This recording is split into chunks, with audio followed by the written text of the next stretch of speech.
Good morning, students. Today we'll read chapter number 7 of MSc Mathura. A man had two daughters. The elder one was married to a small farmer named Mathura. He had a small land holding and a few cattle. He did not have enough land to fodder for his cattle, and whatever fodder was grown, insufficient to last for the whole year. So his cattle stared into others' field. Now, student, in the story, a man had two daughters. एक आदमी की दो बेटियां हैं. Elden one जो उसकी बड़ी बेटी है was married to a small farmer. तो उसकी वो मैरिज करता है एक छोटे से किसान से जिसका नाम है Mathura. He had a small land holding. उसके पास छोटी सी लैंड थी, छोटा सा ज़मीन का टुकड़ा था और कुछ जानवर थे. जिस ज़मीन के टुकड़े में वो बहुत कम अनाज उगा पाता था, जो उसके कैटल्स के लिए भी पूरा साल भर के लिए या उनके लिए पूरा सफिशेंट नहीं था.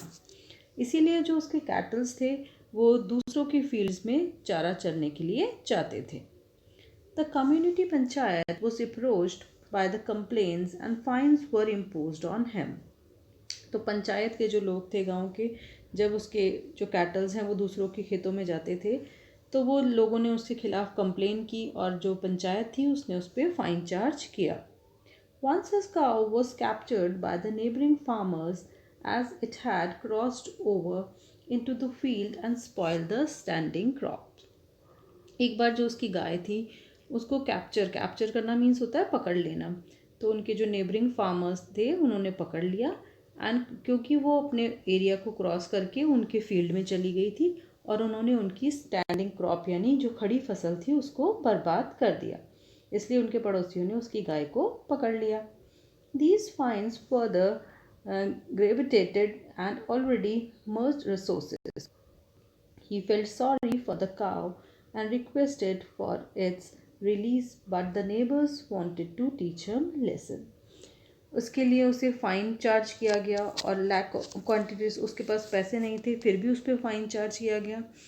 जो मथुरा था उसने इसके लिए सॉरी मांगी एंड द काव की उनसे रिक्वेस्ट की कि जो उसकी काव है वो बाय मिस्टेक गलती से चली गई है और इसे छोड़ दिया जाए. लेकिन जो नेबर्स थे वो उसे एक लेसन टीच करना चाहते थे, उसे पाठ पढ़ाना चाहते थे. Finally when he returned the cow, it was in a half dead, half alive state of health. He was very sad and decided not to tolerate further insults. कि जब उन गांव वालों ने जो नेबर्स थे उन्होंने काव रिटर्न की तो वो बहुत ही बुरी कंडीशन में थी. ना तो वो बहुत ज़्यादा उसकी हालत ख़राब थी गाय की. सो ही वॉज़ वेरी सैड. जो किसान था मथुरा वो बहुत दुखी हुआ और उसने डिसाइड किया कि अब वो इस तरह की इंसल्ट को टॉलरेट नहीं करेगा, सहन नहीं करेगा. So he made up his mind to sell all his belonging at a distressed price and move to the far-flung remote area where there would be no such neighbors and he would be equal among the lower strata. So जो मथुरा था उसने decide किया कि वो जो भी उसकी belongings हैं, जो भी उसका सामान है, उन सारी चीज़ों को लोअर प्राइस पे बेचकर किसी दूर, फार फ्लंग मीन्स होता है दूर एरिया, किसी रिमोट एरिया में, दूर इलाके में चला जाएगा जहाँ उसके ऐसे पड़ोसी नहीं होंगे और वहाँ जो ऐसे लोगों के बीच में जाएगा जो उसके जैसे इक्वल स्टेटस के लोग होंगे, उसके लेवल के लोग होंगे, उस एरिया में जाकर वो रहेगा. The thought of his wife's younger sister having been married to a rich farmer also didn't let him rest in peace. His wife's younger sister was married to a wealthy farmer who had modern means of cultivation and nobody could point an accusing finger at them. Their cattle trespassed into others' field, but nobody raised a hue and cry. जो मथुरा की जो wife थी, उसकी जो younger sister थी, छोटी बहन थी, उसकी मैरिज एक बहुत ही वेल्दी किसान से, एक अमीर फार्म किसान से हुई थी. वो उनके पास पूरे मॉडर्न मीन्स ऑफ कल्टीवेशन थे, यानी अच्छे अच्छे सिंचाई के साधन थे, बड़ी लंबी फील्ड थी और nobody could point him accusing finger, और कोई भी उन पर उंगली नहीं उठाता था, उसका विरोध नहीं करता था. उनके जो कैटल्स थे, उनके जानवर थे, वो भी अपना एरिया को क्रॉस करके दूसरे की फील्ड में जाते थे, लेकिन कोई भी उनका विरोध नहीं करता था। The elder daughter and Mathura were envious of the younger couple, though the younger couple were contented lot and elder couple was a picture of discontent. कि मथुरा और उसकी जो वाइफ थी वो जलन करते थे यंगर कपल से, अपने छोटे भाई छोटी बहन से और उसके कपल से, क्योंकि वो लोग पूरी तरह संपन्न थे, उनके पास बहुत पैसा था। दो the younger couple were contented lot, जो यंगर कपल थे वो पूरी तरह संतुष्ट थे, उनके पास धन दौलत की कोई कमी नहीं थी। और जो एल्डर कपल था वो बहुत ही डिसकंटेंट थे, असंतुष्ट थे, डिससेटिस्फाइड थे। Mathura sold their belongings and went far away to have a larger expanse of land and more cattle. But there also their neighbors were richer and more influential, and they were at ease to see all this, and after some time thought of disposing of all their belongings they had and moved beyond the Volga river. कि मथुरा ने अपनी सारी जो belongings थी उसको sold कर दिया, बेच दिया, और वो एक बहुत दूर किसी गांव में अपने थोड़े बहुत लैंड और कैटल को लेकर, अपने जो कैटल्स थे उनको लेकर चले गए। बट देयर ऑल्सो, लेकिन वहाँ पर भी जो उनके नेबर्स थे वो उनसे ज़्यादा अमीर थे और उनसे ज़्यादा प्रभावशाली थे। were eased to see all this after some thought to dispose all their belongings and had to move Volga river. कुछ समय वहाँ रहने के बाद उन्होंने वहाँ से भी जाना उचित समझा और वहाँ से भी सारी चीज़ों को डिस्पोज करके ख़त्म करके अपनी सारी बिलोंगिंग्स को लेकर वो वहाँ से मूव किया और वो एक वोल्गा रिवर के पास गए। They had heard that on the hillock there lived Bashir, welcomed new settlers and helped them with as much as land they wanted in exchange of a basket of gift of teas, chocolate, biscuits, fruits, etc. वो जब वो Volga river के पास पहुँचे तो दे hurt, उन्होंने किसी व्यक्ति के बारे में सुना जो हिल के किनारे जो पहाड़ी थी छोटी सी उसके आसपास रहता था, उसका नाम था Bashir.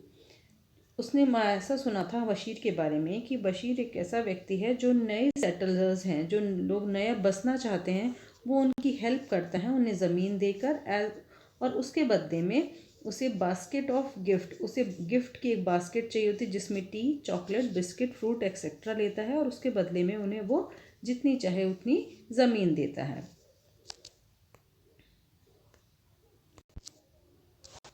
Mathura and his wife purchased gifts and one fine morning reached to the hillock and greeted the head Bashir. He was much pleased to welcome them. Mathura narrated a tale of woes due to want of enough land. The head Bashir told Mathura that he had reached a place where he could have land in his heart's content. Mathura उसकी wife purchase करते हैं basket जिसमें chocolate, biscuit, fruits वगैरह होते हैं, और एक सुबह वो उसको लेकर के बशीर से मिलने के लिए जाते हैं। He was much pleased to welcome them, Bashir उनके वेलकम करता है। Mathura narrated the tale of woes, Mathura उनको पूरी कहानी सुनाता है, नरेट करता है, बताता है कि जो भी उसके साथ हुआ, उसने जितने भी दुख के क्षण बिताए वो सारी स्टोरी उन्हें बताता है। जो बशीर है वो मथुरा को कहता है कि reach to a place where he could have land of heart content, कि वो एक ऐसी जगह पहुंच गया है जहां उसे जितनी चाहिए उतनी लैंड ज़मीन मिल सकती है। So next morning when the sun rises from the east he should reach to the spot the starting pole with a date. तो उनको कहता है कि अगली सुबह तो मेरे पास आना और जैसे ही सनराइज होगा ईस्ट से तुम उस स्पॉट पे जो पोस्ट है उस जगह पे पहुंच जाना और वहीं से हम अपनी शुरुआत करेंगे। नेक्स्ट मॉर्निंग मथुरा अपना जो सामान है, फूड है, वाटर है और स्पेड, एक फावड़ा लेकर अपने साथ उस जगह पर पहुंच जाता है।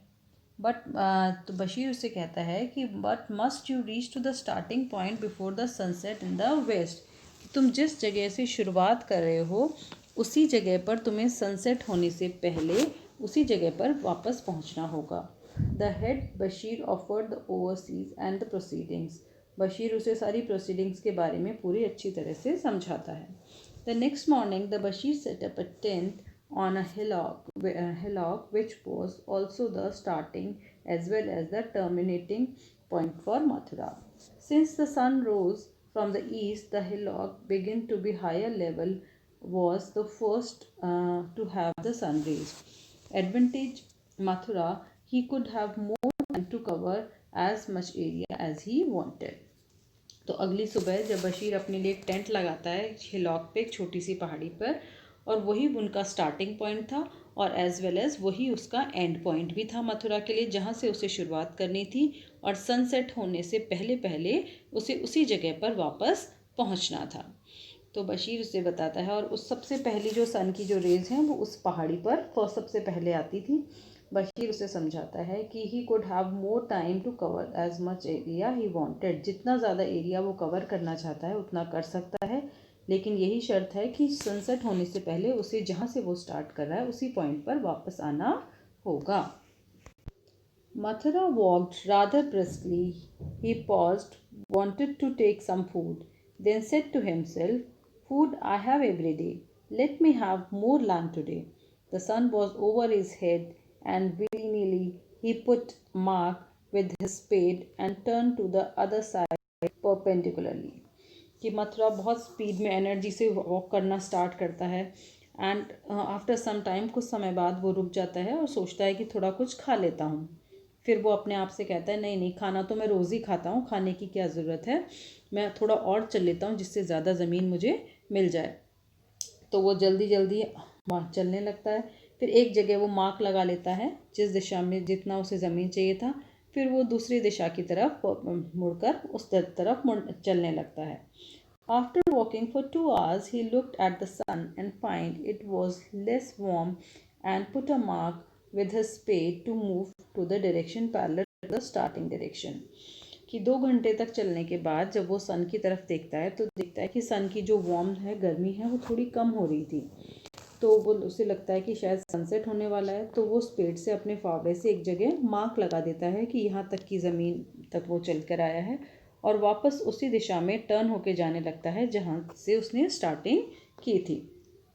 Again he wanted to take some food but took water and got on to his job saying more water and food tomorrow. उसे बहुत भूख लग रही होती है, तो थोड़ी देर वो सोचता है कि क्यों ना मैं थोड़ा खाना खा लूँ, लेकिन फिर सोचता है कि नहीं नहीं, मैं पानी पीकर ही काम चला लेता हूँ। वो थोड़ा सा पानी पीता है और फिर अपने काम पर लग जाता है, ये कहते हुए कि मोर वाटर एंड फूड टुमारो, कल और ज़्यादा खाना खाऊंगा और ज़्यादा पानी पी लूँगा, आज इतना ही काफ़ी है। He started on the third side of his would-be field and completed it by 5:30 p.m. And after putting the mark with his spade, started on his last leg of his journey. फिर वो वापस अपनी third direction में move करने लगता है और 5:30 होते होते लगभग वो कंप्लीट कर लेता है चारों दिशाओं को। एंड पुटिंग द स्पेड, जितना जितना एरिया वो कवर करता है वहाँ पे वो स्पेड से फावड़े से निशान लगाता रहता है कि इतनी ज़मीन मेरी हो गई। And then he started back, फिर वो वापस जर्नी अपनी एंड करने के लिए अपने कदम बढ़ाता है। As the sun could be seen from his side, it being to be rear of his hillock where the Bashir were sitting waiting for him. He was asking to rush up the remaining distance to the winning post. He walked faster, was exhausted, and stopped, thinking that the sun had finally set. But the Bashir told him to buck up as the last rays of the sun can be still seen. तो जब वो बशीर देखता है कि अरे अब तो sunset होने वाला है, वो फटाफट भाग कर जाने लगता है जहाँ उस हिलॉक की तरफ, उस पहाड़ी की तरफ जहाँ पर बशीर उसका इंतज़ार कर रहा था। वो बहुत तेज़ तेज़ भागता है जी उस विनिंग पोस्ट तक पहुँचने के लिए कि जहाँ पर बशीर उसका वेट कर रहा है। वो बहुत तेज़ चलता है, बहुत ज़्यादा एग्जॉस्ट हो जाता है, थक जाता है, रुक जाता है, ये सोचता है कि लो अब तो सनसेट हो गया फाइनली, अब तो मुझे ज़मीन नहीं मिलेगी। लेकिन बशीर उसे कहता है कि नहीं बकअप, तुम अभी कर सकते हो, अभी लास्ट रे ऑफ सन बाकी है, अभी भी दिखाई दे रही है सूरज की किरणें, तो तुम अभी भी अपने कदम जल्दी बढ़ा सकते हो, तो तुम थोड़ा जल्दी चलो। So he rushed and as the game of He just fall on the ground and touched the barricade. He fell flat on the ground and his hand was touched to the winning pole. तो भागता है, बहुत तेज़ी से भागता है, और जैसा कि कबड्डी के गेम में जो जीतने के लिए लाइन को टच करना होता है, उसी तरह से मथुरा भी नीचे गिर जाता है और उस लाइन को, जो लाइन बनाई हुई थी उस ग्राउंड पे गिरकर उस बैरिकेड उस लाइन को टच कर देता है. His hand was touch to the winning pole, और उसके हाथ उस विनिंग पोल लाइन को टच कर देते हैं. But it was fall all over for Mathura. लेकिन मथुरा उस लाइन को टच तो कर लेता है, बट ही वॉज नो मोर. लेकिन वो उसी समय ख़त्म हो जाता है, मर जाता है, क्योंकि वो इतना भूख प्यास से थक चुका था कि वो उसी समय लाइन को टच करते ही गिरते ही मर जाता है. All the land he needed was only 6 feet and he got it at the end. और जितनी भी वो ज़मीन अपनी तय कर कर आया था, उसमें से उसे कुछ नहीं मिलता. मरने के बाद केवल उसे कितनी ज़मीन मिलती है? केवल 6 फीट ज़मीन की उसे ज़रूरत थी, जिसमें उसे दफनाया जाता है. So student, the moral of the story is कि हमें अपने जीवन में लालच नहीं करना चाहिए. हमें जो भी हमारे पास जितना भी है उसमें संतुष्ट होना चाहिए, क्योंकि at the end of life हमारे पास केवल उतनी ही ज़मीन बचेगी जिस पर हमें दफनाया जाएगा. इसलिए हमें ज़्यादा लालच नहीं करना चाहिए और जितना हमारे पास है उसमें संतुष्ट रहना चाहिए. I hope all of you understood the story. Thank you.